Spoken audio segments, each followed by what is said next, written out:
Hello, great to see everyone. Great to see you, Slavoj. The last time, do you remember, we did an interview, it was a beautiful sunny day. We were by the Thames.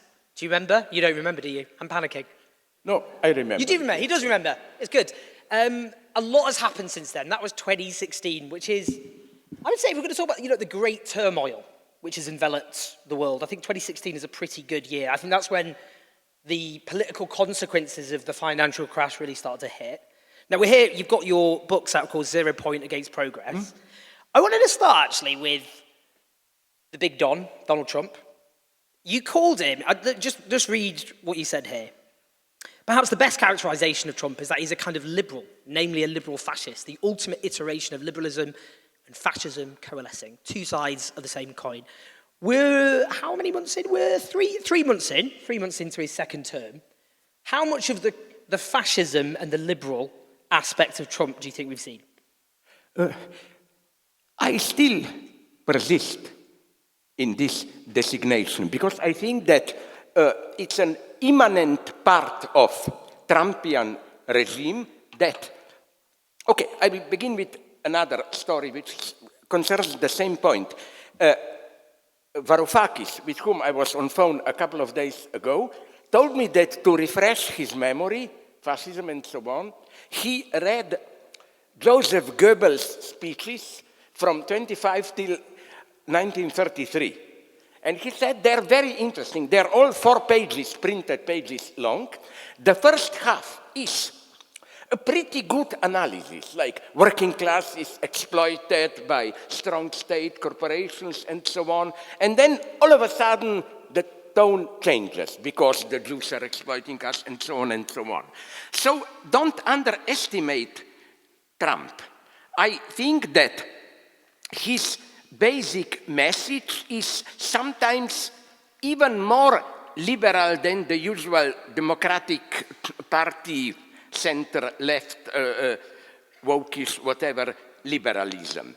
He always begins, but even more, some people that I, with all the irony, call left Trumpians, Steve Bannon and so on.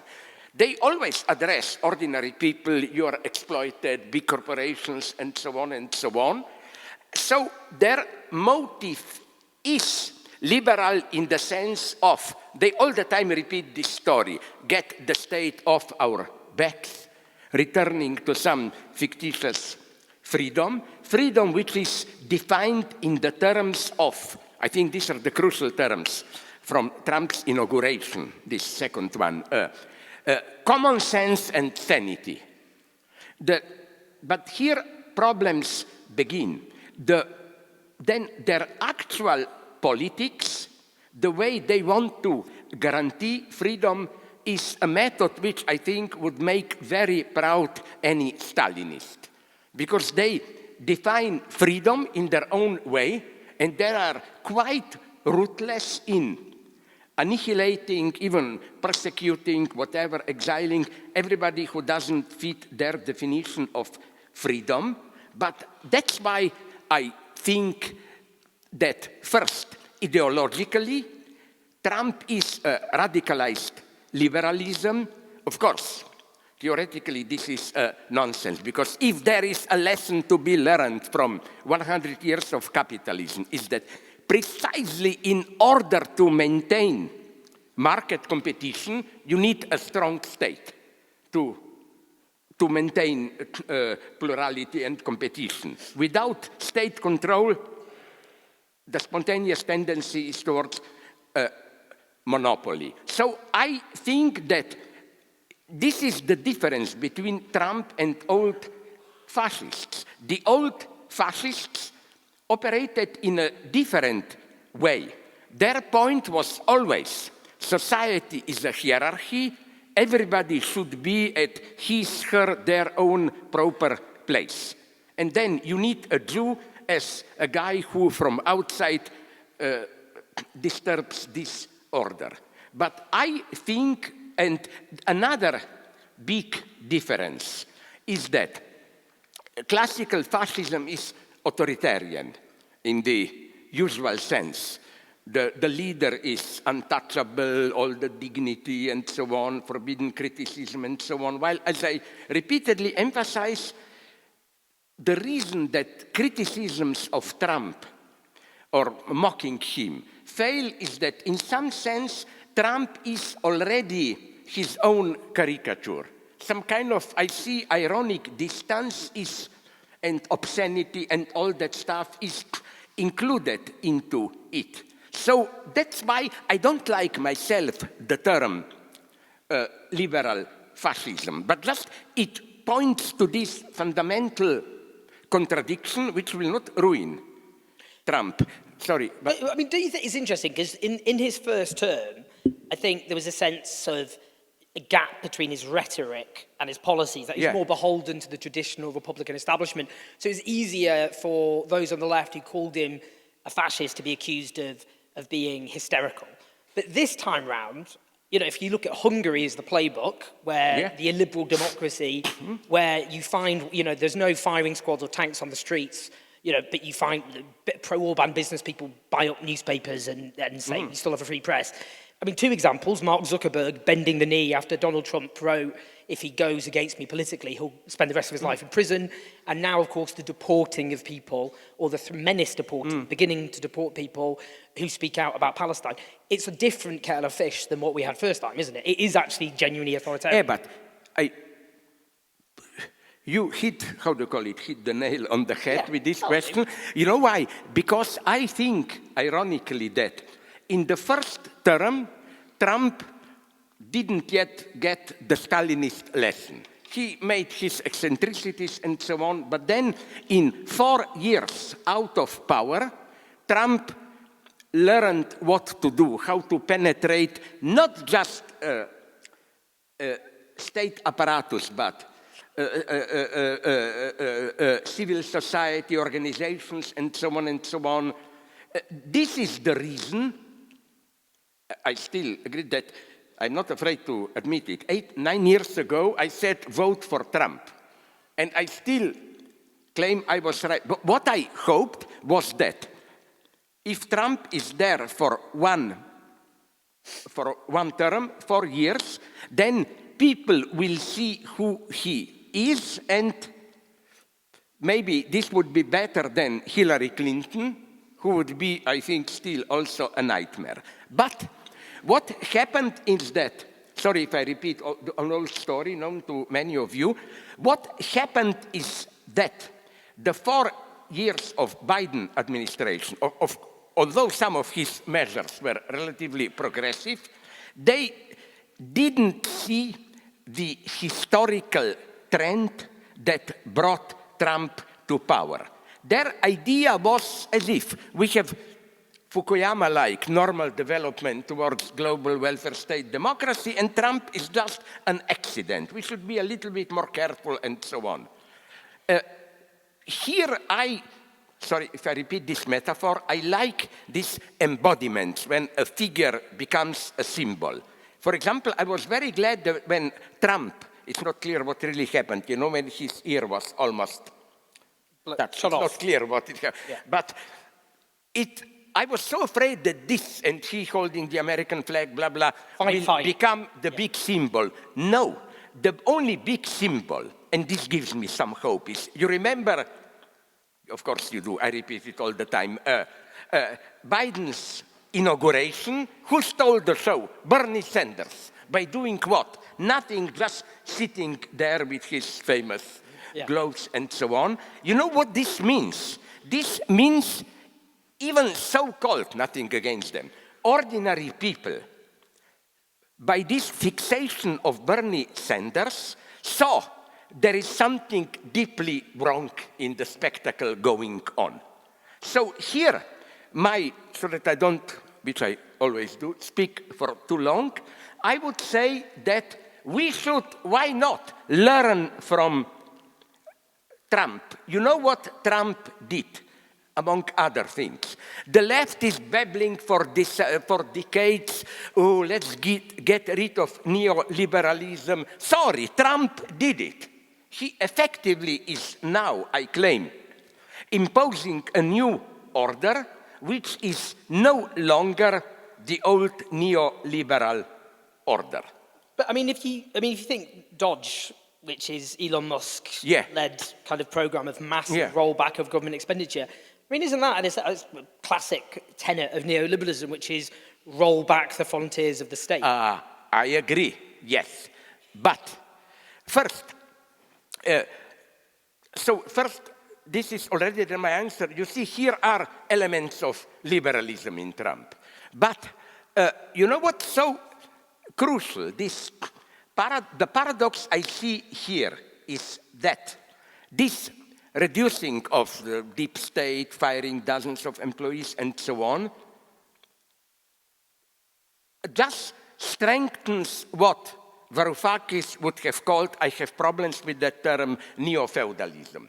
We have now effectively new figures of Master Elon Musk, Bezos, Zuckerberg, you know. I always like Zuckerberg's name. You know what it means in German? Berg, mountain, sugar.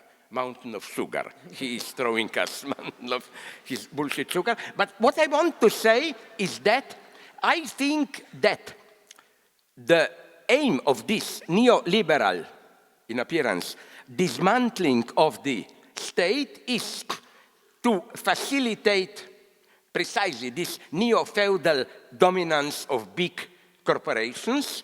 And second thing, you know what bothered me all the time about a certain form of cancel culture?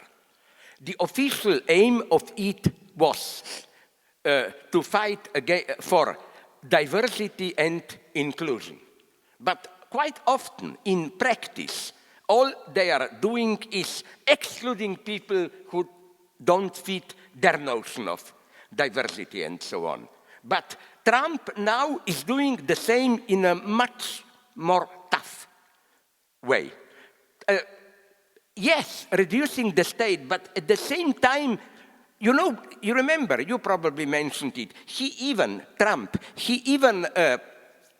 threatened Wall Street Journal with court procedures. Why? Because they published a column where they were doubtful about how tariffs will work and so on and so on. So we are getting the paradox known to every good old Stalinist, which is you proclaim you are for real, actual freedom, and on behalf of this, you actually destroy freedom. So let me tell you, it's not really dirty, so I'm allowed to eat, a joke that I once used.